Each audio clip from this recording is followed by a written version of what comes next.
run and pick up a gift certificate. Then I need to go to the bank, deposit some money, and what else do I have to do? Take my sister driving in the city, and probably do a little shopping. With Christmas, like, what is it, like 38 or 37 days away, I thought I would get some Christmas shopping done. There's not really too much I need to do, but I do want to get some Christmas shopping done, and then I'm hoping that this weekend, or I don't know, I'm hoping at some point I can wrap Elizabeth's gifts. I might even go to my parents' house to do it, and just do it there. My coworker was telling me that she puts them in a garbage bag in her crawl space, and I think that's what I'm going to do, because she will find them and open them, and she'll have no presents to open by Christmas. I have already bought her a few things that she has gotten.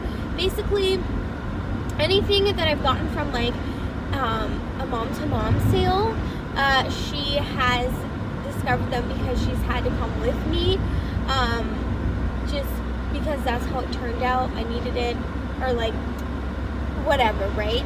Oh, excuse me. But her big gift this year is a dollhouse, and it belonged to my nieces. It is huge. Like, it's got to be the like height of me. No, maybe 4 feet tall. I'm 5 feet. It's pretty big. She'll definitely grow into it and get lots of use out of it. So I thought I'd get her some Barbie dolls, because she doesn't really have any Barbie dolls to go with it. So somebody was selling 6 Barbie dolls for $10, which I didn't think was bad, and she loves them. And I also got her a Dora CD player. I wanted to get a CD player for her room. She's got some books that are like the read-along, like CD books, and she just loves music, so I burnt her a CD. So I wouldn't mind getting a couple more like kid CDs for her. Like, I know Shoppers Drug Mart sells some kid CDs and stuff. There's like a CD place as well in the mall. But yeah, there's just some things I want to get today, because I basically have to stay in the city until 1 o'clock when my appointment is. So I figured I might as well try and be productive when I'm in the city anyways, as I will have a few hours to kill basically before I go. So we're at my parents' house now. We are going to pick up I gotta pick up a couple plates and some jam, go pee, and then we will be on our next venture.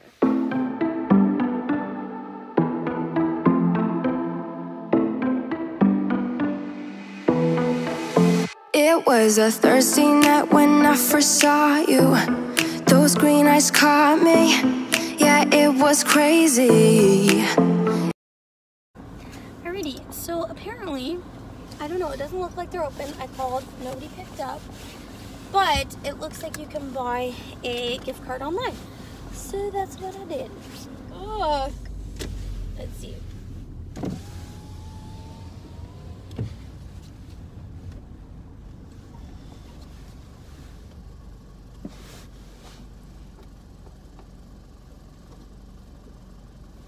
That's me. Welcome to McDonald's. May I take your order, please? Can I get a small iced coffee with like a flavor shot? What flavor would you like? Which kinds do you have? If you wanted to, you can just do like a small vanilla ice cap. I mean, ice cap. I just got done breaking. I still don't know what I'm talking about. Iced coffee or a caramel one. Oh, okay, yeah, let's do the caramel one. And I'll get it in a small. Anything else today? No, that's everything. 272 Java, please. Thank you.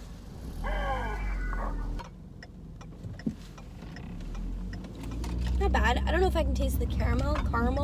Would you call it caramel or caramel? But I do find theirs is stronger than Tim Hortons. Like, I can taste more of the coffee.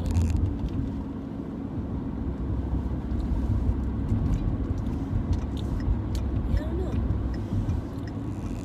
know. Okay, now we've got like a half an hour to talk and to catch you guys up. So, basically, go for blood work. I had to go anyways, so might as well get it all done, right? And something they test you, I don't remember them testing me this for Elizabeth. Sounds like it's a new thing, but maybe I'm wrong, maybe whatever. But they now test you for HIV and AIDS and chlamydia and gonorrhea. And so that's why they need your urine sample. So I had to go back the next day, and oh my gosh, I remember the lineup being crazy, and I thought, I'm gonna be here forever just to pee in a cup. So they came out, like I even got there before the clinic even opened, just because I thought, oh, in case it's busy. Oh, it was busy, and I was there like half an hour early. So basically they come out and get your name and stuff, and I was like, I explained them my situation, and they let me cut the line. I was so happy, because I'm like, I literally just need to pee in a cup. Just give me a cup, I'll pee in it, you know, basically, and be done. So they had me write down my date of birth, my name, and yeah, do what I gotta do. Of course, I like could barely pee for whatever reason. I got enough because I was good. I got, you know, I was fine. But it was just like, oh my gosh. And when I went the first time for this urine sample, I thought, well, that's weird that they didn't put my name on it, but there was a number on top of the urine sample, and I thought, oh, like that must be, like I must be a number, if that makes sense. I don't know. Turns out I don't. So next time you go for a urine sample, if you don't see a name on your urine cup, ask them, okay? So you don't have to go back and pee in a cup again. So then, this is like 2.5 weeks later, and I have my OB appointment. And all is well, whatever. And she's like, okay, let's just pull up your blood work results.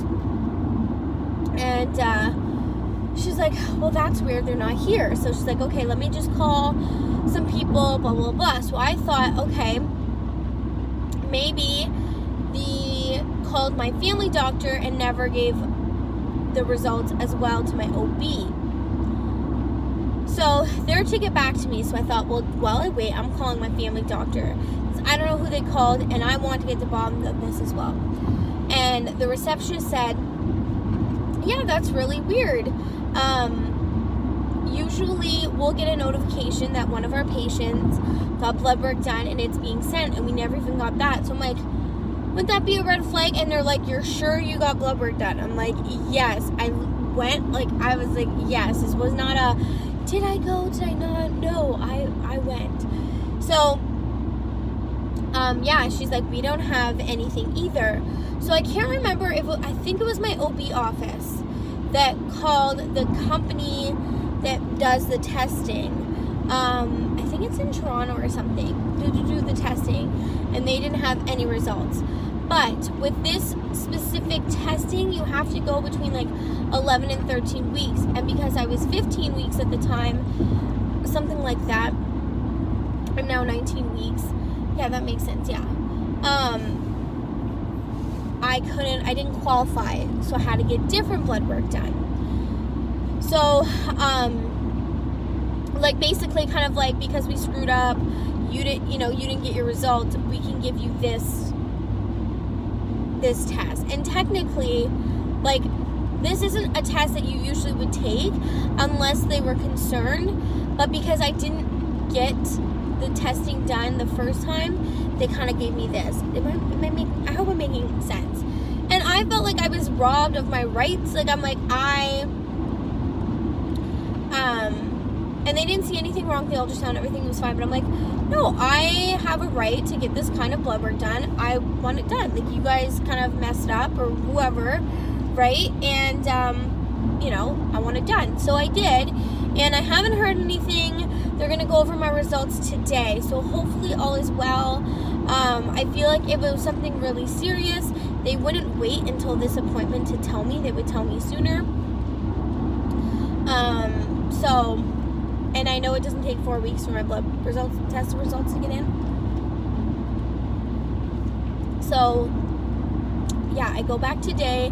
The other thing I want to talk to my OB about is, and maybe you guys can help me out too with this, but basically she told me that there's a 50% chance of me needing a C-section again because of what happened last time. And I didn't even think of it. I'm like, no, like I would like to try VBAC, you know, why not? Like the reason why, I'll give you like a little backup side story. If you haven't seen my videos with Elizabeth, and I'll try to make a playlist. I'm pretty sure I have one, but I'll try to make sure all the pregnancy related videos for Elizabeth's pregnancy are there, and I will put it in the down bar. But basically, so I had to get induced. So basically I found out that I had gestational diabetes.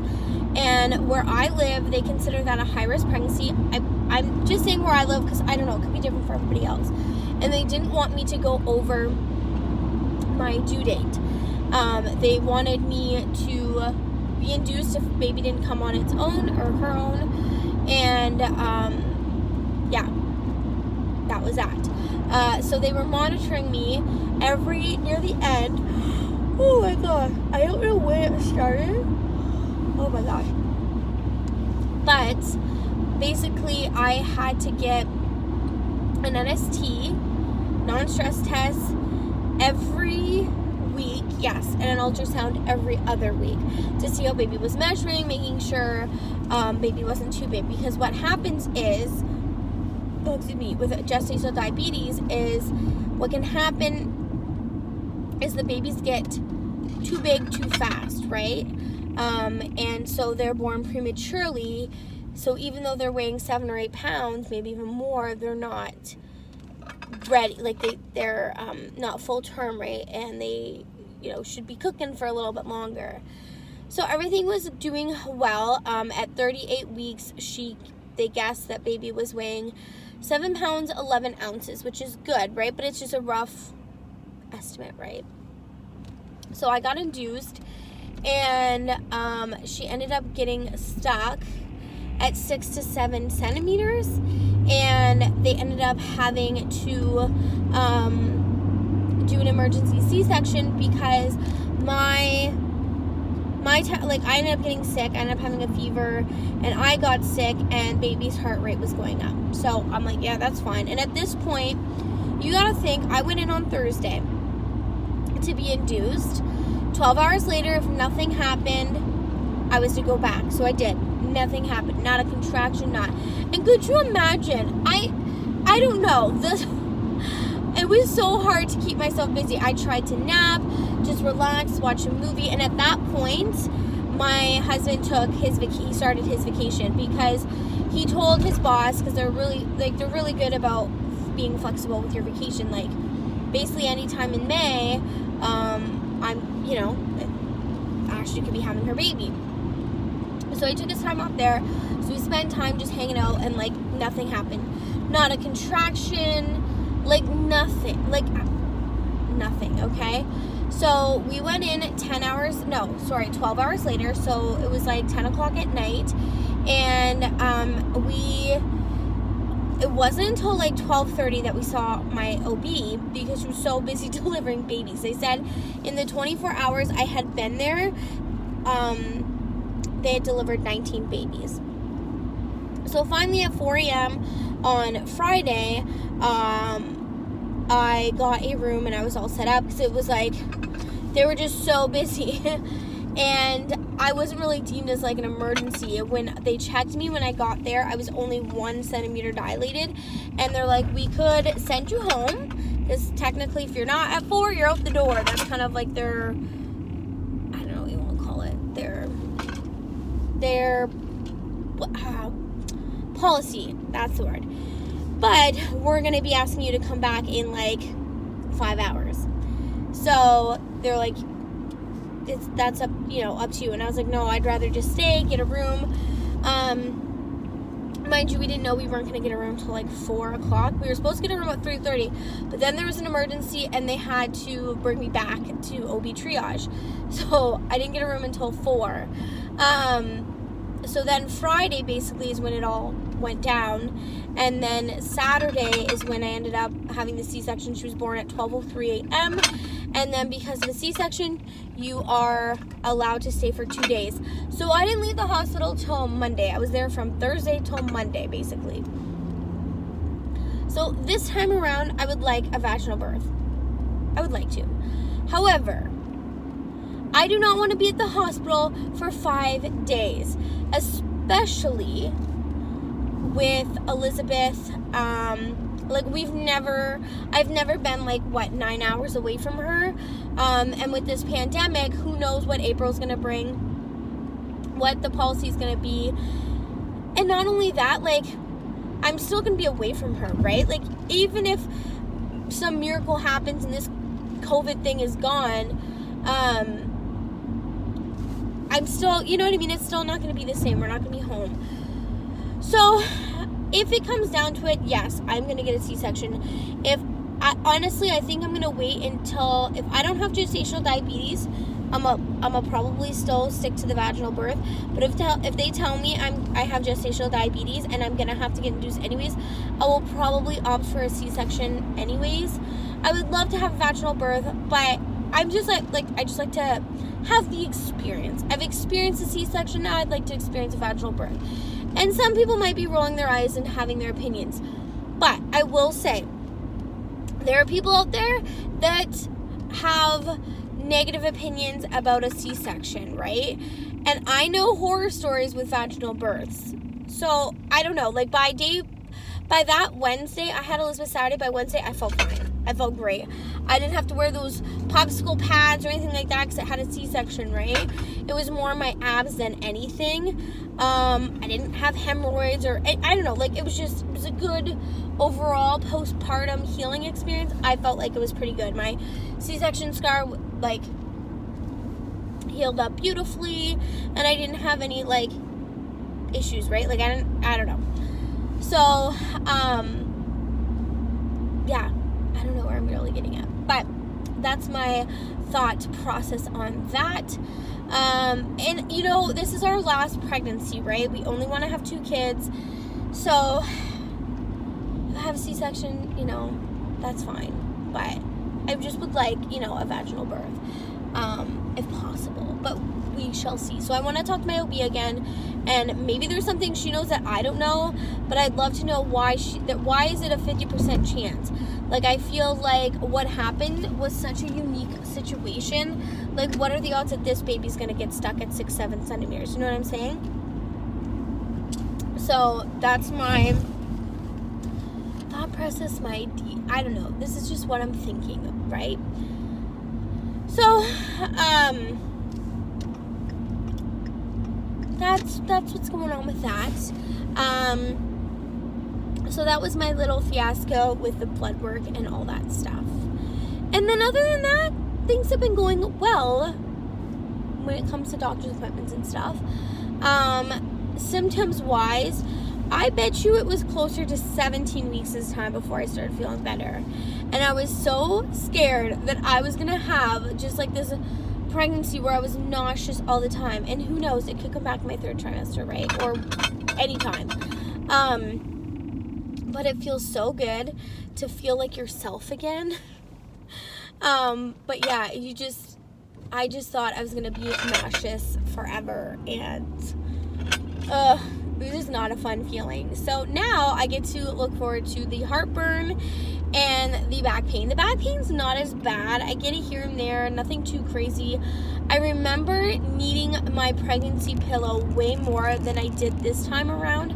However, I still love sleeping with it because I don't know, it just makes sleeping so much comfortable. I just found with Elizabeth, it helped with the back pain, like relieve some of that pressure. We also got a new mattress. Like, we got a new bed, new mattress, and I had noticed it when we slept at the hotel in Hawaii for like honeymoon/baby moon. So it could just be the mattress that we were sleeping on before we got this brand new mattress. But I've been sleeping good. I've noticed a little bit of restless leg syndrome, but nothing too crazy. I've been able to do some things that seem to like help. But overall pretty good. So I think I'm going to leave it on that note. That is my little car vlog pregnancy update for you, like a 4-month pregnancy update. I guess I can't say this is it, because I definitely, if I need to add something, if I need to chit chat with you guys after my OB appointment, then I will put it in here. Regardless, I will finish it with my OB appointment and let you know what she says. Oh, excuse me, but I wanted to ask her last time about my C-section, and with the whole no blood work coming back, it threw me, like, I forgot to ask her that question, and my focus was like, where is this blood work paper, where, you know, blah blah blah, all this stuff, you know, because I feel like there's a little bit of stress, right, that comes with it. You're like, okay, what are these test results going to bring? Then it turns out they don't even have results to read you, and you have to, like, wait even more. So, and at this point I'm 19 weeks, so I'm hoping everything is well. I feel like you can't really truly, well, you can breathe a little bit, and I don't mean to sound negative or pessimistic, but I feel like when you've had a loss, a pregnancy loss, and then somebody really close to you has a loss at 20 weeks, I think it was, it's hard to not think about that. So I feel like I can breathe a little bit better after my first trimester, right? I had a miscarriage at 6 weeks. I didn't find out till 9 weeks. So it was like, okay, baby has a high chance of surviving now. Then I feel like after your anatomy scan and all of that comes back good, then I feel like you can breathe a little bit more, right? Like, okay, baby's looking really good at this point. And then once you hold baby, right, and you see baby, then you're like, okay, all is well. I've been staying pretty positive. I'm trying not to think of the worst. I feel like I'm doing a pretty good job. I don't think it's, like, affecting me or the baby. Like, I've just, the farther along, like, you know, obviously the less worried I am. And I feel like, too, I haven't heard anything so far with, I haven't heard anything with this pregnancy and this blood work result, so I feel like that's a good sign. And, you know, now we just gotta pass the anatomy scan. So, I also know somebody close, not, I wouldn't say super close to me, but I do know somebody who, her baby ended up having Potter syndrome. She found that out at the anatomy scan. Like, I mean, it was like after, like, you know, she got the results and all that stuff, and found out shortly after. So I'm hoping for good news, like we all are. I had to push my anatomy scan a little bit farther back, nothing too crazy, just with, like, work and stuff. But I'm super excited. I think for the gender reveal, I am going to wait a little bit. Like, I'm not, well, my work knows when my anatomy appointment is, because, like, I feel like that's kind of hard to hide, these appointments, right, from your coworkers. I guess it depends where you work. So they want to know, they want to have their own little gender reveal, but basically I'm buying a whole bunch of these biodegradable streamer, whatever, popper things, and that's how we're going to tell people. So basically I'm going to mail a bunch out. I do want to go to party. Actually, I might go today instead of waiting till till our anatomy scan, but we do plan on finding out the gender, and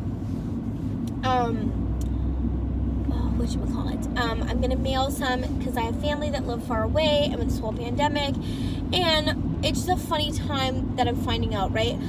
With Elizabeth, it worked out perfectly because it was, like, right before Christmas, so we just waited a few days and it was Christmas to tell them, and I picked up silly string, and the nieces and nephews got to silly string me and Richard, and this time we're gonna do the confetti poppers, and this way my family and my friends that don't live close by, I'm gonna mail them even give them out to the people close by here.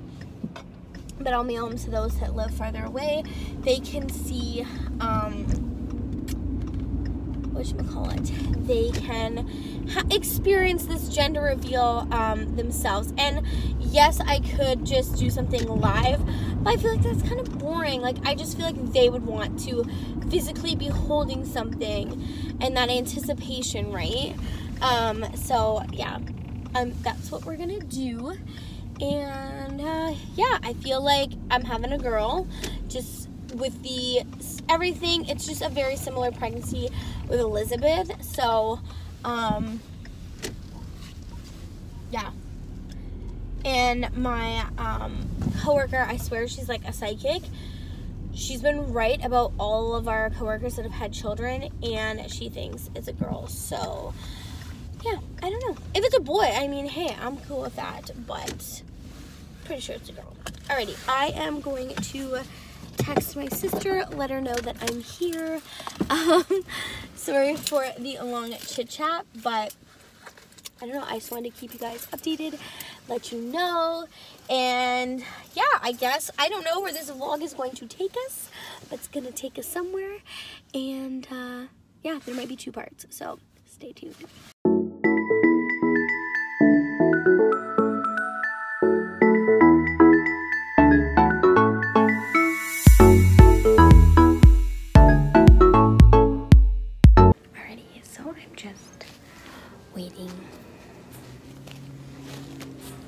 So I'm just waiting to see my OB. I have my mask.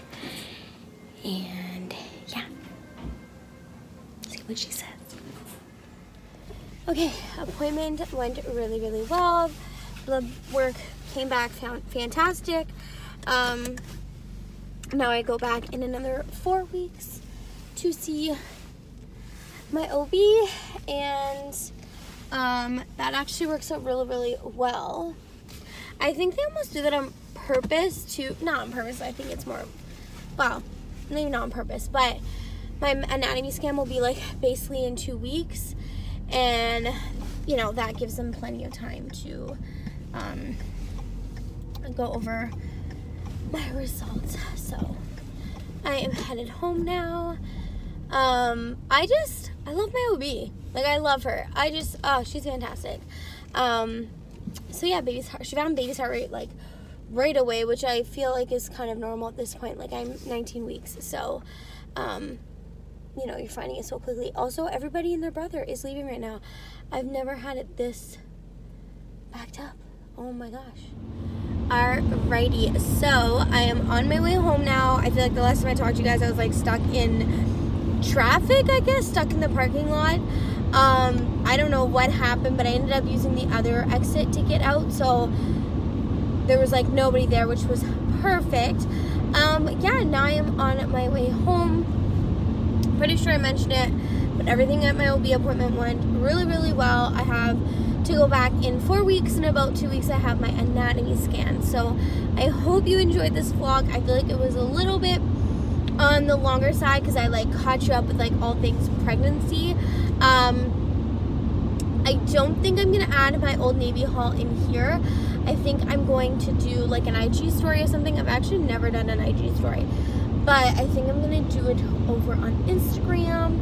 Not 100% sure yet. I'm thinking I might just also do a separate video and do like a collective haul now that my H&M order has come in, and just kind of show you guys how I'm styling my bump for the fall. So I think I'm gonna do that because I love fashion videos. I love doing them. I find them a lot of fun, and I know it can be hard and frustrating to find stuff that doesn't make like that flatters your bump kind of thing, if that makes sense. I just find a lot of my clothing, my like non-maternity stuff, I put it on and I'm like, how do these influencers do it with these non-maternity items and make them look so cute for like, you know, with their little belly bump? I don't know. I do it and I'm like, ugh, I don't like it. So yeah, I'm gonna show you guys a whole bunch of outfits, I think. Hopefully what I got is cute enough for the bump. If not, they're totally pieces I would wear after pregnancy, so if it doesn't fit me now, whatever. And I'm also, you you know, you also got to think too in mind that like this is for fall. This isn't stuff I'd wear in the wintertime. This isn't stuff I'd wear in the spring or summer or whatever. Oh, excuse me. And I am 19 weeks, so I just have like a little bump. I'm not fully 9 months pregnant, but you could totally do this, and I think totally wear these pieces at any stage of your pregnancy. So yeah, I think I'm gonna do that. I don't know when. Yeah, not 100% sure. I ended up not going to any stores afterwards. I wanted to, but Richard called me and said that he has to go into work early. He doesn't have to, but that's if he could come into work earlier, like start earlier. So, and I had the day off, so it worked out. So I'm going home to relieve him. It is a beautiful fall day. I might also look at a Christmas tree today for my sister. And yeah, that's about it. Yeah, I feel like this was a good chat. It was a good update vlog for you guys, and I feel like I've been able to, I don't know, share with you guys everything. So yeah, I will see you guys in my next video. Bye guys.